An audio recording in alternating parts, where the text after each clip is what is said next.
मैं आपको एक घटना बताऊं कि हुआ ये कुशल एक बार कि मैं 8वीं क्लास में लगभग रहूँगा, 8वीं या 9वीं में, बाहर खाट पे अपना किताब कॉपी फैला के, ठंडी का समय था, पढ़ लिख रहा था, तो देखा कि जो है एक मामा उधर से हाँफते हुए आए। अच्छा। उन्होंने कहा बाबू अम्मा है? हम कहा हाँ हैं। बताइए क्या हुआ, आप इतने थके ऐसे क्यों लग रहे हैं, घबराए से क्यों लग रहे हैं? कह रहे कुछ नहीं, तुम जाओ अम्मा बुला के लाओ भीतर से। हम कहे ठीक, बुला लाएंगे, पानी वानी पीजिए, बैठिए, क्या हुआ? तो बोले कि यहीं पड़ोस के गांव में जो है क्या नाम है, तिलक चढ़ाने आए थे। मैंने कहा तो फिर तिलक में तो इतना घबराए हुए क्यों लग रहे हैं? बोले बात ये हुई है कि वहां पर 50,000 की बात हुई थी, 3,000 कम पड़ गया है, तो वो लोग लेने से मना कर रहे हैं और भगाए दे रहे हैं। अरे कविता है कि बाबा मुझे उतनी दूर कभी मत ब्याहना जहां मुझसे मिलने आने के लिए तुम्हें घर की बकरियां बेचनी पड़े। अरे क्या बात। जो ये बापों का एक वो है ना, एक परिवारों का कि एक ऐंठ है कि बेटा डोली उठ रही है, वहां से चिता उठेगी। ये जो एक दबाव है, ये तो अनैतिक टाइप का दबाव है कि भाई क्यों उठेगी। सबसे पहले तो मैं उन तमाम बापों को ये कहना चाहूंगा कि ये बेहुदा बात कहनी आप बंद कीजिए कि जो है क्या नाम है कि अब ये तेरा घर नहीं है, यहाँ से डोली उठी है और वहां से अर्थी उठेगी। ये क्या बदतमीजी है भाई। मैं तो कह रहा हूं कि हर बाप को ये श्योर करना चाहिए कि जैसे मान ले हमें एक बाप की 3 संतानें, तो हमारे बाप को बचपन से हमारे मन में डालना चाहिए कि अगर मेरे पास 30 रुपए हैं बेटा, तो 10 तुम्हारे, 10 तुम्हारे और 10 इसके। आदमी को बचपन से बताएगा कि मर्द का बच्चा है। तो मैं एक दिन ऐसे पढ़ रहा था, तो सोचते सोचते सोचा मैंने कि औरत भी तो मर्द की बच्ची है ना। पढ़ाने का अगर मतलब है हाथों से निकल जाना, पढ़ाने का अगर मतलब है हाथों से निकल जाना, खुदाया फिर मेरी बेटी भी हाथों से निकल। कंकड़ कंकड़ धाम मिलेगा, ढूंढोगे तो राम मिलेगा, गुड़िया की शादी कर देंगे जब फसलों का दाम मिलेगा। क्या बात है। बची है रोशनी जो भी चिरागों से निकल जाए, जो मेरे दिल से निकला है दुआओं से निकल जाए। पढ़ाने का अगर मतलब है हाथों से निकल जाना, पढ़ाने का अगर मतलब है हाथों से निकल जाना, खुदाया फिर मेरी बेटी भी हाथों से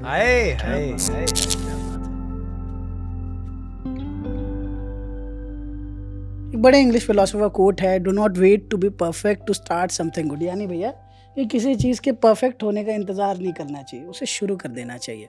कुल मिलाकर बात ये कि आज मैं देरी या जल्दी के कारण इंट्रो नहीं बना पाया था, तो इस कोट का सहारा लेकर द काम शो के इस नए पॉडकास्ट को, इस नए एपिसोड को शुरू कर रहा हूँ। हमारे साथ कुशल भाई हैं। कुशल भाई आपका स्वागत है। बहुत धन्यवाद। भैया हमारे साथ हैं और भैया के बारे में बैक ऑन डिमांड, हर बार भैया को डिमांड पे बुलाना पड़ता है, मतलब मेरी ख्वाहिश भी है बुलाना। भैया के बारे में जो औपचारिक इंट्रोडक्शन होता है, भैया DU में प्रोफेसर हैं हिंदी के और साथ में राजभाषा सलाहकार हैं, साथ में बहुत अच्छे साहित्य रसिक हैं। अच्छा, जैसे भैया जैसे काम शो जब हमने शुरू किया तो सोचा तो यही था कि जो तमाम 24 आवर की न्यूज़ साइकिल होती है उससे हट के कुछ चिलपिल, कुछ काम वाला चीज़ लाया जाएगा। लेकिन भैया आजकल जब न्यूज़ में सुनता हूँ, देखता हूँ, तो मैं तो मतलब ये सोचता हूँ कि कहाँ तक आदमी जो है मैं सोचता हूँ भैया कहाँ तक आदमी खुद को बचा कर रख सकता है।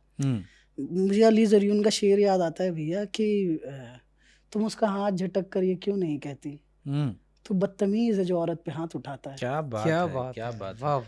तो मतलब क्योंकि मैं खुद 2 बहनों का भाई हूँ भैया, और जब मैं ऐसी खबरें देखता हूँ कि फलां जगह डाउरी के लिए ये हो गया, फलां जगह डाउरी के लिए ये हो गया, तो बड़ा आहत करने वाले। अच्छा ये भी है भैया कि एक चीज़ देखिए भैया कि एक केस होता है, वो केस मैं ऐसा नहीं कह रहा कि वो कोई उसमें सही हुआ गलत हुआ, नीले ड्रम का उसमें जिक्र आता है, और फिर नीला ड्रम आज भी मीम का वो बना हुआ है कि नीला ड्रम अगर किसी को ये दिखाना होता है कि भाई मर्दों पे बहुत जुल्म होते हैं, ये होता है वो होता है, तो वो नीले ड्रम की फ़ोटो लगा देता है। लेकिन कभी भी कोई जो है सिलेंडर की फ़ोटो नहीं लगाता।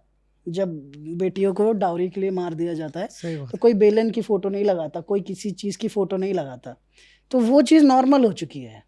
नहीं, डाउरी के लिए मार देना तो नॉर्मल नहीं, जैसे नॉर्मल इसलिए कह रहा है वो इस सेंस में कि एक घटना हुई ऐसी, मैं क्लास में बोलता हूँ ये बात कि आप अपने घर जहाँ रहते हो वहाँ से 5 दरवाजे इधर और 5 दरवाजे इधर खटखटा के देखिए कोई मुस्कान निकल रही है क्या, ऐसी जो ड्रम में बंद कर दिया हो, आपने देखा है क्या सामने से कभी ऐसी घटना? एक ऐसी घटना हुई दुर्लभ टाइप की, और उसके बाद से ऐसा लोगों ने बताना शुरू किया कि मतलब सारी महिलाएं जो हैं दोषी हैं, सारी महिलाएं मतलब एक तरीके से हिंसक हैं, मार डालने वाली हैं। जबकि मैं अगर साफ साफ कहूँ, मुझे कोई ये कहने में गुरेज नहीं कि जो भी हमारे अंदर दया, करुणा, प्रेम, इस तरीके की भावनाएं हैं, वो माताओं बहनों की वजह से, जैसे जैसे लोगों ने आपको पाला है।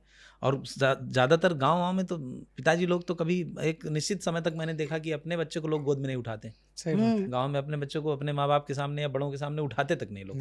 तो सारा पालन पोषण हम लोगों का वहीं हुआ और माँओं ने ही पाला। कुछ तो नक्षत्र होते जब बताते कि 10 दिन देखना ही नहीं है, वो तो खैर वो तो मान लिया कर्मकांड की रीत है। अच्छा। एक सामान्य उसमें भी मैंने देखा, अपने भाइयों को देखा, बड़े भाइयों को, कि पिताजी के सामने अपने बच्चे को नहीं उठा पा रहे हैं, गिरा जा रहा है तब भी खाट में से नहीं पकड़ पा रहे हैं, ऐसी स्थितियां।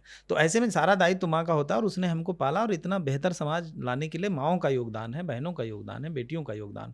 लेकिन उसमें उसको ऐसे चैनलाइज किया जाता है कि अरे तुम ड्रम में फंसा दिया, ड्रम में फंसा। ये एक साजिश है कि भाई आप अपनी तमाम जो बेहुदगियां हैं उनको छुपाने के लिए एक सहारा ले रहे हैं। जबकि भैया रोज हर दिन केस आते हैं, हर दिन आप अखबार में पढ़ सकते हैं। अच्छा, दहेज का जो मामला है, जैसे तुम बार बार 2 बार तुमने जो है दहेज शब्द का इस्तेमाल किया। बात यह है कि दहेज शब्द का जो शुरुआती इस्तेमाल था, या पहले जो शब्द का, जैसे शब्द क्या होता है व्याकरण में, ऐसा होता है कि कुछ शब्द का अर्थ विस्तार हो जाता है, कुछ का संकुचन हो जाता है। जैसे मान लिया मृग शब्द है, तो अभी अगर मैं पूछूं तुमसे कि मृग शब्द का क्या अर्थ है, तुम कहोगे हिरन।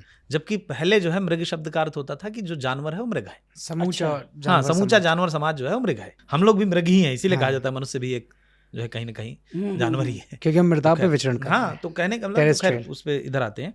तो दहेज शब्द का अर्थ पहले होता था उपहार, लेकिन कालांतर में ऐसी ऐसी घटनाएं सामने आई कि वो शब्द एकदम बेहुदा लगने लगा। जैसे ही कान में आता है वो एक ही ख्याल आता है कि किसी को, जबकि दाइज शब्द इस्तेमाल किया गया है रामचरितमानस में भी। जब शिव पार्वती विवाह होता है तो उसमें दिखाया गया है कि कैसे जो है उनके ससुर जो हिमाचल, जिसको आज कहते हैं हिमालय, या उन्होंने पूरा जो है क्या नाम है अपनी बेटी के लिए पूरा जो है दाइज दिया अपने, और अपने दामाद से निवेदन किया कि भाई ध्यान रखिएगा, रानी की तरह हमने पाला। ये उनके जो है क्या नाम है मैना का बयान है। मैना रानी जो उनकी मतलब माता जी थी। अच्छा, तो ये अपने दामाद यानी शंकर जी के लिए ये उनका कथन है कि भाई ध्यान रखिएगा। दाइज मतलब दाइज माने या भेंट उपहार, और ये किसी भी तरफ से आ सकती है। ऐसा नहीं था कि भाई आदमी वाला ही मतलब लड़की वाला ही देगा, कि वधू की तरफ से आएगा। वधू की तरफ से भी आ सकता था, वर की तरफ से भी आ सकता था, आता ही है अभी भी गाँव वगैरह में। जैसे अभी अमन बता रहा था कि मामा जी ने जो है क्या नाम है वो किया है कि भाई नहीं लाएंगे, और तो भात देने के लिए जो कोई आता है, जैसे बुआ भी आती है शादी में, तो ऐसा थोड़ा कि बुआ नहीं कुछ लेके आती, वो भी लेके आती। तो जैसे दहेज को हमने एक जो ये कर दिया ना, गड़बड़ अर्थों में वो कर दिया। अच्छा, दूसरी बात है कि जैसे हम अब धीरे धीरे हमारे कानों में जैसे ये पड़ता है, हम उसका नकारात्मक शब्द ही सोचते हैं। हाँ। अच्छा, हो भी गया है अब, मतलब जिस तरीके की स्थितियां हो गई हैं, किसी को भी ये कभी हक नहीं है कि कोई व्यक्ति जो है किसी को इसके कारण मार दे कि भाई आप 4 रुपए की बात हुई थी और आपने 3 रुपए 10 पैसे नहीं दी। दाइज का शब्द का अर्थ सिर्फ ये होता था कि प्रेम पूर्वक दी गई भेंट, ना कि किसी से जबरिया। मैं आपको एक घटना बताऊं कि हुआ ये कुशल एक बार कि मैं 8वीं क्लास में लगभग रहूंगा, 8वीं या 9वीं में, बाहर खाट पे अपना किताब कॉपी फैला के, ठंडी का समय था, पढ़ लिख रहा था, तो देखा कि जो है एक मामा उधर से हाँफते हुए आए। अच्छा, उन्होंने कहा बाबू अम्मा है? हम कहे हाँ हैं। बताइए क्या हुआ, आप इतने थके ऐसे क्यों लग रहे हैं, घबराए से क्यों लग रहे हैं? कह रहे कुछ नहीं, तुम जाओ अम्मा को बुला के लाओ भीतर से। हम कहे ठीक, बुला लाएंगे, पानी वानी पीजिए, बैठिए, क्या हुआ? तो बोले कि यहीं पड़ोस के गाँव में जो है क्या नाम है तिलक चढ़ाने आए थे। तिलक हमारे यहाँ होता है जिसमें एक निश्चित धनराशि लड़के वालों को लेके आते हैं वो लोग, है ना, लड़की वाले देने के लिए। तो उसका ये होता है कि आपको तिलक किया गया, आपका वर्ण किया गया, अच्छाई के सेंस में है वो। हाँ। लेकिन बोले कि मैंने कहा तो फिर तिलक में तो इतना घबराए हुए क्यों लग रहे हैं? बोले बात ये हुई है कि वहां पर 50,000 की बात हुई थी, 3,000 कम पड़ गया है, तो वो लोग लेने से मना कर रहे हैं और भगाए दे रहे हैं। अरे तो मैंने, मतलब मेरी छोटी बुद्धि थी, लेकिन फिर भी हमारे टीचर लोग अच्छे थे, बताते रहते थे बीच बीच में। तो मैंने कहा कि मामा, लेकिन पानी पी देते हुए मैंने उनको कहा, मामा लेकिन ऐसे व्यक्ति के साथ आप संबंध क्यों जोड़ते हैं? सही बात है। जो व्यक्ति आज 3,000 रुपए के लिए आपको दरवाजे से भगाए दे रहा है, वो भविष्य में आपकी बच्ची के साथ क्या करेगा, आप समझ पा रहे हैं? बिल्कुल सही बात। मैंने कहा तुम चुप रहो, ज्ञान ना दो, तुम मम्मा को बुला के लाओ, बात करते हैं, देखते हैं। फिर मम्मा से पैसा वैसा लेके गए, अपना उन्होंने सेट किया। तो तमाम लोग, ये जो बाप लोग हैं इस तरीके के, ये चाचा लोग, मामा लोग, ये भी बराबर के दोषी हैं इस बात में कि आप ऐसे लोगों को पहले क्यों नहीं पहचान पाते? पहले आपको पहचानना चाहिए ना। और जब उनके पुत्र की जब शादी होती है, प्रणय होता है, तो उनका किस तरह से वो रहता है? वो भी नहीं, ये वो भी भी है। अरे आप देखिए ना कि जैसे मैं आपको बताऊं, मैं जहाँ से आता हूँ बुंदेलखंड, मुझे ये बताने में कोई गुरेज नहीं है कि लोग जो है उतनी गरीबी वगैरह के बावजूद जैसे फ्रिज चाहिए ऐसा नहीं है, फ्रिज भी फला कंपनी का चाहिए हाँ और वो भी डबल डोर चाहिए, सिंगल डोर नहीं। हाँ। जिंदगी में ससुरों ने कभी नहीं देखा हो, छोटा वाला जो होटल में रखा रहता मैंने है वो तो भी नहीं देखा। भैया ये भी देखा है कई बार, जो थोड़े से क्या बोलेंगे उनको, क्या बोलते हैं उनको, जो वो रहते हैं सामाजिक तौर पर प्रतिष्ठित व्यक्ति, संपन्न और प्रतिष्ठित लोग हैं, प्रतिष्ठित व्यक्ति, वो तो ज्यादा से ज्यादा दहेज देने में हम्म। और ज्यादा खुशी अनुभव करते हैं कि नहीं यार कुशल, देखिए जिसके पास है, मैं फिर से कल मेरी बात हो रही थी इससे भी कि भाई जैसे क्या होता है कि जिसके पास है वो निश्चित तौर पे अपने बच्चों को देता है, दे और खूब बढ़ चढ़ के जैसे दे। मैंने अभी तुमसे वादा किया कि कुर्ता दिलाऊंगा, हाँ भैया मुझसे भी दोनों हाँ से। दोनों से वादा किया, ठीक, ये ठीक है कि भाई मेरे पास है, मान ले मैं बड़ा भाई हूँ तुम्हारा, मैं दे रहा हूँ, लेकिन उसके लेकिन लिए तुम आपको कहो कि प्रताड़ित नहीं, करने नहीं, हाँ, लगूं। कि मैं प्रताड़ित, कि भैया अगर नहीं दिलाया अगर आपने, नहीं दिए भैया ये तो- क्लिप भेजूं आपको, हाँ, देख तो ये रहे हैं वाली आप? क्लिप रिकॉर्डिंग मेरे पास है अभी, वो भेजता हूं। गलत है। तो ये गड़बड़ है। हम्म, आप किसी को जबरदस्ती, आप सोच के देखिए कि किसी व्यक्ति को ये कहा जाए कि भाई आप ये वाला चीज नहीं लेके आएंगी तो आपके सम्मान नहीं होगा, तुम्हारे बाप ने ये नहीं दिया। आप सोचिए कि कोई भी संसार में कोई भी ये नहीं सुनना चाहता कि तेरा बाप, सही बात है। चाहे लड़का हो चाहे लड़की हो। अच्छा, लड़की का चूंकि बाप के प्रति ज्यादा लगाव होता है तो वो ज्यादा उद्वेलित हो जाती है कि भाई, तनोज भाई का शेर है ना कि किसी हमारे बाप ने हमको सिखाया कि किसी के बाप से डरना नहीं। अब तुम उसको तुरंत छोटी छोटी बात में, मान ली कुर्सी दी थी, मान ली यहाँ से पेंट हट गया, अब इस पे कैसी कुर्सी दी तुम्हारे बाप ने, अच्छा ये तो तान ही रहेगा, तो अजीब गरीब टाइप की बात है। कि निर्मला पुतुल की मुझको कविता याद आती है, आदिवासी कवित्री हैं, बहुत बहुत अच्छी कवित्री हैं, पेशे से नर्स हैं वो, लेकिन बहुत अच्छी कविताएं करती हैं। तो उनका एक कविता है कि लिखा उन्होंने कि बाबा मत ब्याहना उस देश में, मत ब्याहना उस देश में जहां आदमी से ज्यादा ईश्वर बसते हो। क्या बात है। जंगल नदी पहाड़ नहीं हो जहां, वहां मत कराना मेरा लगन, वहां तो कतई नहीं जहां की सड़कों पर मन से भी ज्यादा तेज दौड़ती हो मोटर गाड़ियां। क्या बात, क्या बात। कोई ग्रामीण व्यक्ति कैसा सोच सकता है कि ऊंचे ऊंचे मकान और बड़ी बड़ी दुकानें, उस घर से मत जोड़ना मेरा रिश्ता जिसमें बड़ा सा खुला आंगन ना हो। क्या बात है। और उसके हाथ में मत देना मेरा हाथ जिसके हाथों ने कभी कोई पेड़ नहीं लगाए। क्या बात। जिसके हाथों ने कभी कोई पेड़ नहीं लगाए, फसलें नहीं उगाई, जिन हाथों ने नहीं दिया नहीं कभी किसी का साथ, किसी का बोझ नहीं उठाया, और तो और जो हाथ लिखना नहीं जानते। अरे क्या बात। कि जो हाथ लिखना नहीं जानते उनके हाथ में कभी मत देना मेरा हाथ। बाबा मुझे उतनी दूर कभी मत ब्याहना जहां मुझसे मिलने आने के लिए तुम्हें घर की बकरियां बेचनी पड़ी। क्या बात। कल ही मैं एक न्यूज पढ़ रहा था कि एक वीडियो था छोटा सा कि एक बच्ची कह रही है कि जहां ब्याह, मेरे पिताजी के पास इतनी संपत्ति नहीं है, जहां ब्याह देंगे वहीं रह जाएंगे। और एक जो ये बापों का एक वो है ना, एक परिवारों का कि एक ऐंठ है कि बेटा डोली उठ रही है वहां से चिता उठेगी। ये जो एक दबाव है, ये अनैतिक टाइप का दबाव है कि भाई क्यों उठेगी। जैसे मैं 9 साल की उम्र से घर से बाहर निकला हूं, आज तक ढंग से घर नहीं घुस पाया। ठीक है, राजा रामचंद्र जी का तो 14 साल में खत्म हो गया था, मेरा नहीं खत्म हुआ। मैं भी तो बाहर आया, बहुत से लोग बाहर, लेकिन मेरे माँ बाप ने कभी ये नहीं कहा कि यहाँ से जा तो रहा है, वापस नहीं आ पाएगा।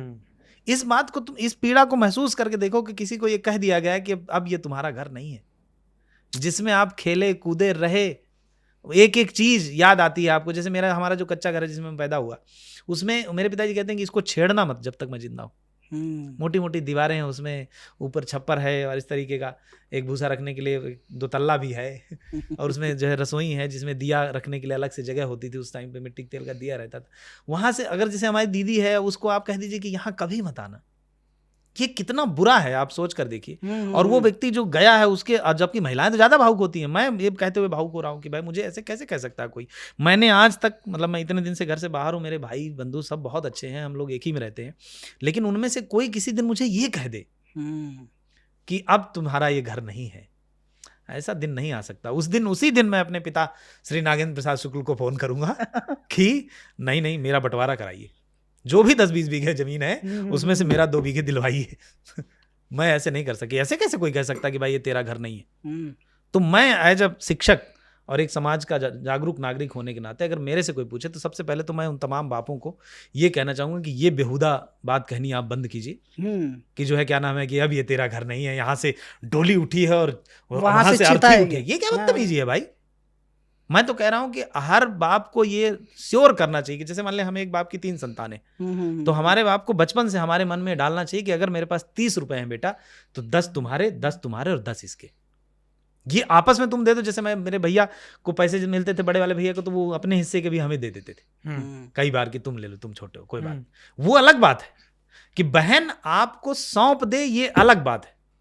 अन्यथा जितनी भी उसकी जगह थी, मान ले उसका कोई कमरा था, उसका कोई गुड़ियों वाला कोना था, जो उसको हर बाप हर माँ उसको संरक्षित करे और ये श्योर करे कि जब कभी वो आएगी उसकी वो चीजें वहां पे मिलेंगी, जब कभी वो आएगी उसका कमरा बढ़िया ठीक ठाक मिलेगा। और तब तक अगर कोई भाभी वाभी चाहती है उसमें रहना, रहे, उसकी अनुमति लेके रहे।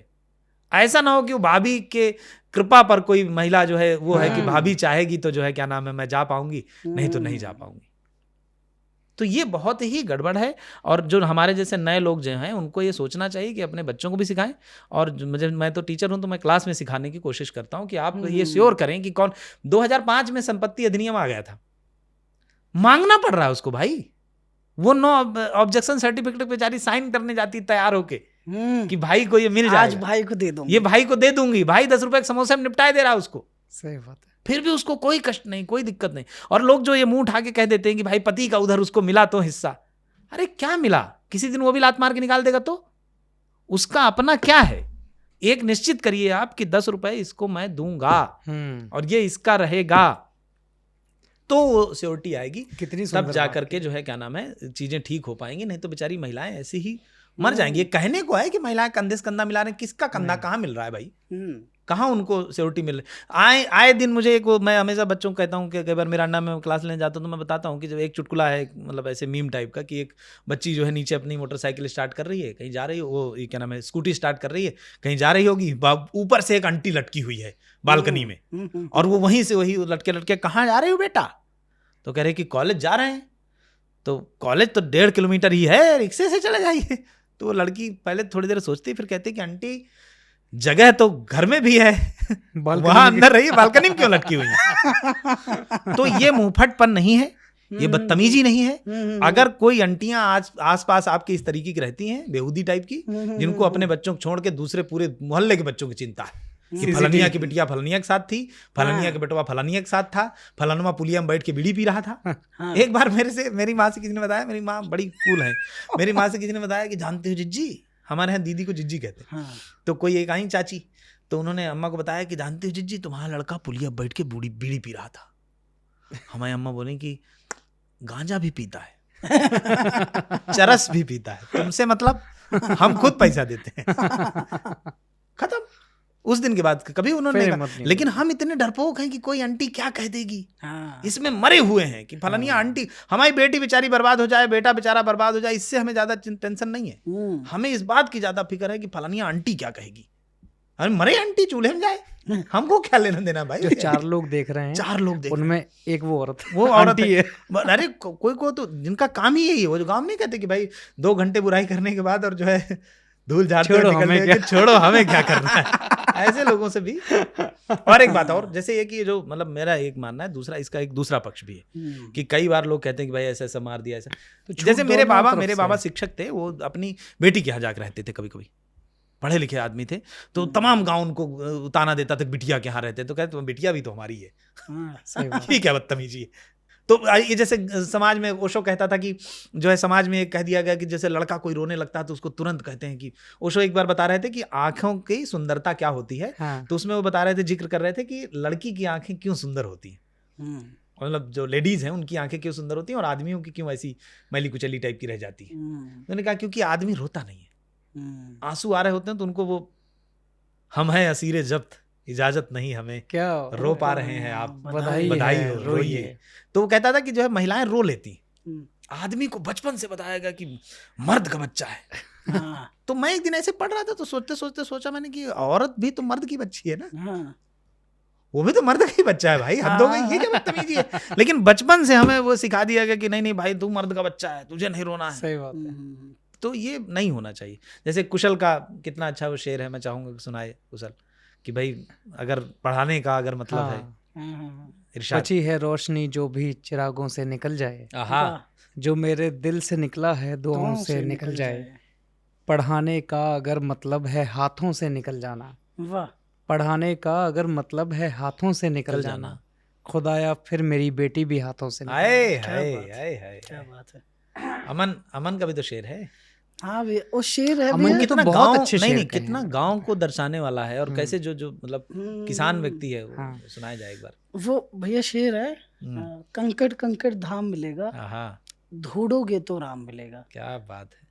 गुड़िया की शादी कर देंगे। गुड़िया की शादी भैया करनी। शेर है, इसके पीछे मतलब कहानी है। मतलब ये शेर जब बना था हुआ ये था भैया कि मेरी एक कज़न थी, तो कज़न के साथ ऐसा था कि हम लोग बहुत खेला करते थे, और 10 तक तो हम साथ में ही खेला करे। जब मैं 11th में आया तो वो साड़ी में और मंगलसूत्र और सिंदूर लगा हुआ, तो मैं तो एकदम स्ट्रेंज कि अभी पिछले साल गर्मियों की छुट्टियों में आया था, तब तो ये मेरे साथ खेल रही थी।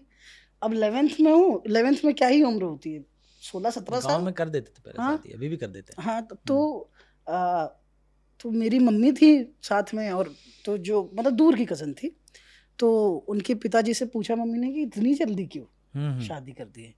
कहते हैं कि इस साल फसलें अच्छी हो गई थी। तो वो चीज़ जो है भैया वो आज तक है, वो कभी नहीं जाएगी दिल से, कि वो एक इसलिए शादी कर दी गई कि भाई एक मौसम बारिश अच्छी हो गई, तो एक मौसम बारिश अच्छी होने पे एक लड़की का जीवन निर्धारित है। तो वो कंकड़ कंकड़ धाम मिलेगा, ढूंढोगे तो राम मिलेगा, वाह गुड़िया की शादी कर देंगे, हाँ। जब फसलों का दाम मिलेगा। क्या बात है, क्या बात है, क्या गुड़िया की शादी कर देंगे। एक अच्छा, ये अभी से नहीं है, कवियों ने इस तरफ पर्याप्त ध्यान दिया। अमीर खुसरो, हाँ। अमीर खुसरो ने लिखा कि बाबुल काहे को ब्याही विदेश रे, लखी बाबुल मुरे काहे को ब्याही विदेश रे, भैया को दीन्ही महला दो महला। हाँ क्या भैया को दीन्ही महला दो महला, मोको दीन्ही परदेश रे, वाह लखी बाबुल मुरे काहे को ब्याही विदेश रे। ये गाने भी तो ऐसे है ना भैया, ये गलियां ये चौबारा, यहाँ आना ना दोबारा, बताओ क्या हम तो परदेसी परदेसी हो गई, भाई भाई नहीं और रहा। नहीं, उसमें सबसे मतलब कहना ऐसा नहीं कहना चाहिए, लेकिन सबसे वाहियात बात यह है कि तेरा यहाँ कोई नहीं। आप घोषित कर रहे हैं कि तेरा यहाँ कोई नहीं। मतलब मैंने जो शुरू में ही कहा कि भाई जो है क्या नाम है, आप ये बताए दे रहे हैं उसको कि इधर आने का मार्ग नहीं है, इधर आप नहीं आ रहे हैं। जैसे कि अभी जो न्यूज़ जिस पे हमने बात शुरू की थी, उनके साइड पिताजी ने कहा या किन्हीं और बड़े आदमी ने कहा, एक बड़ी अच्छी बात कही कि भाई मरी हुई बेटी से तलाकशुदा बेटी अच्छी, कम से कम जीवित तो है, आपके सामने तो है। बड़ा अच्छा उसकी सचिन श्रीवास की गजल है कि मत छुपाना हो सके तो, घर बताना हो सके तो। लेकिन घर आप बता तब पाएंगे ना जब कोई विश्वास मिलेगा। जब व्यक्ति पहले ही कह दिया कि तेरा यहाँ कोई नहीं, यहाँ तेरी अब अर्थी है उठेगी वहां से, जब ये बच्चियों के लिए, लड़कियों के लिए ये कह दिया गया तो बचा नहीं। उसने शेर लिखा कि मत छुपाना हो सके तो, घर बताना हो सके तो। और उसमें एक शेर है कि सोच कर रिश्ते बनाना। कई बार लोग शादी करते हुए पहले तो देखते ही नहीं, पहले तो ये देखते हैं कितना बड़ा घर है, ये है, वो है, दिस दैट। पहले उनके ऐबों के बारे में नहीं देखते हैं, पहले उनके जो है क्या नाम है घृणित सोच के बारे में नहीं देखते हैं। बाद में जब बच्ची मर जाती तब बात, तो वो कहता है कि सोच कर रिश्ते बनाना और फिर निभाना हो सके तो।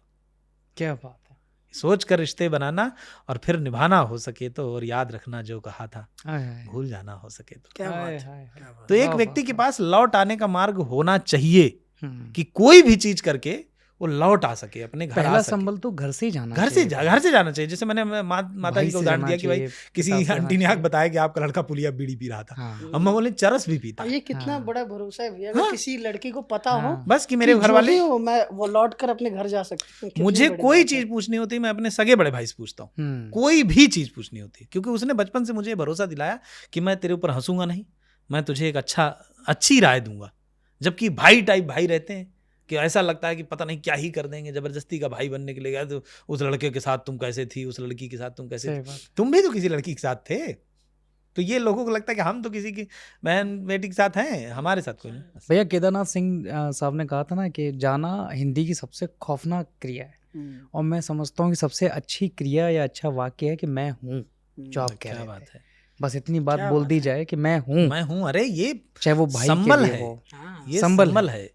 ये एक मतलब आप सोच रहे हो कि मतलब अगर कोई कह दे कि मैं हूँ तेरे साथ खड़ा हूँ, जैसे वो अभिसार का एक गीत है ना कि मैं यहाँ हूँ माँ यहाँ है, तू अकेला कब है पगले, तो ये जब जैसे ये बात जब कोई कह देता है ना, तो वो नहीं है, एक तहजीब हाफी का शेर है कि मैं तुम्हारे काम आऊं या ना आऊं, तुम्हारे काम आऊं या ना आऊं, मुझे आवाज दे लेना, तुम्हें अच्छा लगेगा। कुशल भाई, एक लड़की इस मौके पर बनती है, बिल्कुल एक लड़की पढ़ चुका हूँ पहले मैं, सुनाई फिर से स्वागत है, फिर से स्वागत है। एक लड़की जो नज़्म है वो मैंने अपनी दीदी को लेके, आकांक्षा दीदी हैं। अच्छा। और वो हमेशा उन्होंने पढ़ने की ठानी, पढ़ी, उसके बाद उन्होंने जॉब की। तो उन लड़कियों के लिए है जो कभी किसी आदमी के भरोसे नहीं रहती। अच्छा बात है। जो घर से निकलती हैं, नौकरी करती हैं और अपनी ख्वाहिशें खुद ही पूरी करती हैं। स्वागत है। उसमें नहीं कि शादी के बाद जब पति होगा तो वो घुमाएगा, करेगा, हाँ। बस वो निकल जाती हैं। मैं पहली दफ़ा उसके जैसे किसी से मुखातिब हुआ हूँ। वो दरिया है लेकिन किसी भी समंदर में गिरता नहीं है। वाह, बढ़िया। वो बादल है जो अपना पानी समेटे हजारों जमानों से बरसा नहीं है। किसी के भी पहलू में रुकता नहीं है। वो सबका भी है और किसी का नहीं है। बहुत सुंदर है। वो जो चाहे बोले, वो जो चाहे पहने, जहाँ चाहे घूमे, जहाँ चाहे ठहरे, उसे कोई दामन पकड़ना नहीं है कि उसको जमाने की परवाह नहीं है।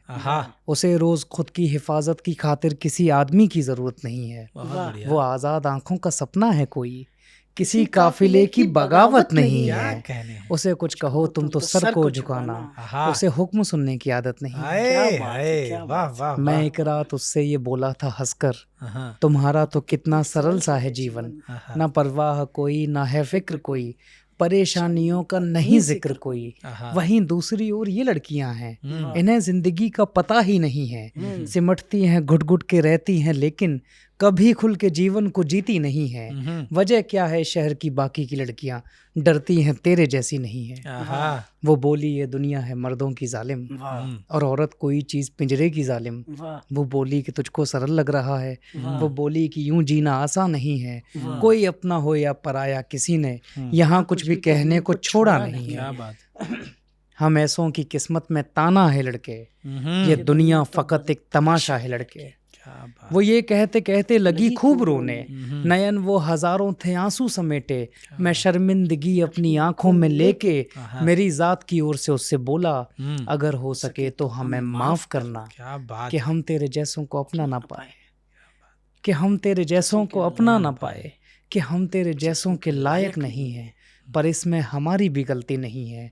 हमारी तमाम उम्र कीचड़ में गुजरी कि हमने ये सब कुछ हमारे कबीले के पुरखों से सीखा, जिन्होंने कभी घर की औरत को इज्जत नहीं दी, कभी लड़कियों को तवज्जो नहीं दी, कभी उनके हक की हवाएं नहीं दी, कभी उनके हक की शिफाएं नहीं दी। वो बाहर किसी से तो क्या पेश आते कि इन सब ने अपने ही घर की हर औरत की दुनिया जहन्नुम बना दी। मैं बोला सभी एक जैसे नहीं हैं, कठिन है बड़ा इस भरोसे को रखना। अगर हो सके तो हमें माफ करना, मगर तू हमेशा बस ऐसी ही रहना। तेरी खुश मिजाजी, तेरा चहचहाना, तेरा रोज उड़ना, तेरा बिन सहारे के गिरना, संभलना, सिसकना, महकना, ये गाड़ी चलाना, परिंदे उड़ाना, ये रोजी कमाना, कि ये ऐसे लोगों के मुंह पर तमाचा है लड़की। ये दुनिया फकत एक तमाशा है। क्या कहने, ये दुनिया फकत एक तमाशा है। क्या कहने कुशल, वाह वाह वाह। शुक्रिया भैया। ऐसी और नज़्म आप सुनना चाहते हैं तो शुद्ध शायरी शो। अरे अब की बार कानपुर में तो क्या अद्भुत, अरे बहुत अच्छा, बढ़िया। कानपुर ने बहुत अच्छा प्यार दिया। कानपुर में अच्छे श्रोता थे। हाँ, और क्या अच्छा, मैंने तो तस्वीरों में देखा। बहुत उसका कोई वीडियो होगा तो बिल्कुल सब आएगा। वीडियो नहीं, 14 तारीख को भैया हम दिल्ली में अपना शो कर रहे हैं। 14 जून को मैं आऊंगा। 6 और 7 जून को मुंबई और पुणे कर रहे हैं। नहीं 6-7 को, 6 को पुणे, 7 को मुंबई, अच्छा, और 14 जून को हम, और 14 जून को दिल्ली में। तो दिल्ली के तो जो भी हमारे बंधु सुन रहे हैं वो जरूर आए देखने के लिए। क्या बढ़िया शो होता है दोस्तों, बहुत मजा आएगा। शायरी के साथ साथ संगीत की भी महफिल लगती है। शायरी है, संगीत है, साथ ही साथ हंसी मजाक, कॉमेडी, स्टैंड अप कॉमेडी। और सत्येंद्र भैया से 14 को अगर आप दिल्ली में हैं तो आ जाइए, क्योंकि आपको सत्येंद्र भैया से मिलने का मौका भी मिलेगा। भैया आप बोलिए कि आप उस दिन आ रहे हैं। मैं चाहता हूँ मैं तब आऊंगा जब तुम वहां से बोलोगे कि भैया हमारे बीच हैं जो असिस्टेंट क्या है। आखिरी बार मैंने शो में बोला था दोस्तों, हमारे बीच में सत्येंद्र भैया हैं, सत्येंद्र सर हैं, जो दिल्ली यूनिवर्सिटी में असिस्टेंट कमांडर है। तो दोस्तों, लेकिन बहुत मजा आएगा दोस्तों, आइए। डिटेल्स आपको स्क्रीन पर दिख रही हैं और बहुत प्यारा शो होता है भैया, आपने जो बिल्कुल, अटेंड किया। निश्चित तौर पे। बाकी शो में आना है तो आप कमेंट कर दीजिए या हमारे इंस्टाग्राम पर या कहीं भी आप मैं हमें मैसेज कर डिस्क्रिप्शन और सकते हैं। कमेंट बॉक्स में लिंक डाल दूंगा BMS का, बुक माई शो का। और दोस्तों, इन्हीं कुछ जवाबों और इन्हीं कुछ सवालों के साथ ये इस पॉडकास्ट को हम यहाँ, मैं चाहता तो नहीं हूँ लेकिन यहाँ पे रोकते हैं। हर खूबसूरत चीज़ की एक विशेष बात होती है कि उसकी एक अवधि होती है। अवधि नहीं, अवधि अवधि, होती है। अवधि, अवधि अवधि, अवधि अवधि, अवधि होती हाँ। है, अवधि होती है। तो ये अब की बार डालना ये डालो ताकि तुम्हें 3 बार समझा चुका हूं। पिछले 3 बार से मैं नहीं बोल पा रहा हूँ। वैसे तो मैं ठीक ठाक हिंदी बोल लेता हूँ, नहीं, लेकिन अच्छी बोल ले रहे हो, लेकिन अवधि नहीं, और बहुत अवधि, देर से भी बोल अवधि में गड़बड़। हाँ अरे तो फिर मिलेंगे चलते चलते। कुछ जो एक बात कहनी होती है कि हमारी टीम बहुत मेहनत करती है। अयान भाई हैं, आनंद भाई हैं, मोहित भाई हैं, उन सब का बहुत ज़्यादा शुक्रिया। हम इन्हें रात को 12 बजे भी याद करते हैं और सुबह 9 बजे भी याद करते हैं कि हमारी पॉडकास्ट का प्लीज़ कुछ कर दीजिए। खबरगांव का बहुत शुक्रिया। और आप ऐसे ही पत्र भेज सकते हैं kamshow@khabargaon.com या aman@khabargaon.com पर। इन दोनों मेल IDs जो आपको दिख रही हैं, इस पर आप भेज सकते हैं। फिर मिलेंगे चलते ही चलते दोस्तों, तब तक के लिए